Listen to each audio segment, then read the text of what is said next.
Hello friends, আশা করছি আপনারা সকলেই ভালো আছেন। তো আজকের এই ভিডিওতে দেখাবো যে এই ধরনের ইনস্টাগ্রামের ট্রেন্ডিং ফটোগুলো কীভাবে তৈরি করবেন, যেটা আপনার নিজের ছবি দিয়ে তৈরি করতে পারবেন। এর জন্য অবশ্যই সম্পূর্ণ ভিডিওটি কন্টিনিউ করতে হবে। আর চ্যানেল নতুন হলে চ্যানেলটিকে সাবস্ক্রাইব করবেন। তো চলুন শুরু করা যাক।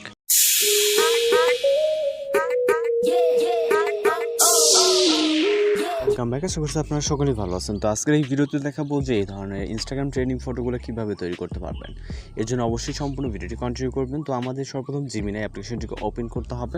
এটি প্লে স্টোরে পেয়ে যাবেন। এখান থেকে আপনি খুব সহজেই ইনস্টল করে ওপেন করতে পারবেন এবং ইনস্টল করা থাকলে অবশ্যই আপডেট আছে কিনা সেটাও চেক করে নেবেন। এরপর এরকম ইন্টারফেস দেখতে পারবেন। এখান থেকে আপনি প্লাস ওখানে ক্লিক করে গ্যালারিতে চলে যাবেন। গার্লস হলে গার্লসের পিকচার এবং বয়েজ হলে বয়েজের পিকচার আপনি সিলেক্ট করবেন। অর্থাৎ আপনার যে ক্যারেক্টার বা যার ফটো এডিটিং করতে চান তার একটি পিকচারকে সিলেক্ট করে জাস্ট এটাকে অ্যাড করবেন। অ্যাড করার পর এখানে আমাদের জাস্ট আপলোড হওয়ার জন্য 4-5 সেকেন্ডের সময় লাগবে। আপনার নেটওয়ার্ক অনুযায়ী পিকচারটি আপলোড হবে। এরপর আপনাকে প্রম্পট অ্যাড করতে হবে। এখানে বয়েজ ক্যারেক্টারের প্রম্পট এবং গার্লস ক্যারেক্টারের প্রম্পট দেখতে পাচ্ছেন। ঠিক এইভাবেই ডেসক্রিপশন বক্সটি হচ্ছে সাজানো থাকবে।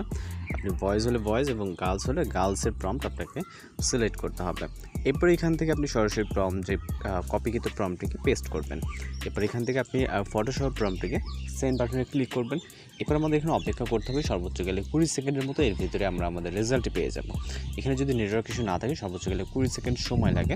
আপনি একই ওয়েতে বয়েজের ক্ষেত্রেও বয়েজের পিকচার এবং বয়েজ ক্যারেক্টারের একটি প্রম্পট কপি করে নিয়ে এখানে পেস্ট করে একই ওয়েতে সেন্ড করবেন। একই ওয়েতে মূলত জাস্ট সময় নেবে এবং দেখতে পাচ্ছেন অসাধারণ একটি ফটো। তো ফটোটিকে সেভ করার জন্য ভিউ করে এখান থেকে লোডিং যখন শেষ হবে আপনার সেভ অপশনটি অ্যানেবল হয়ে যাবে।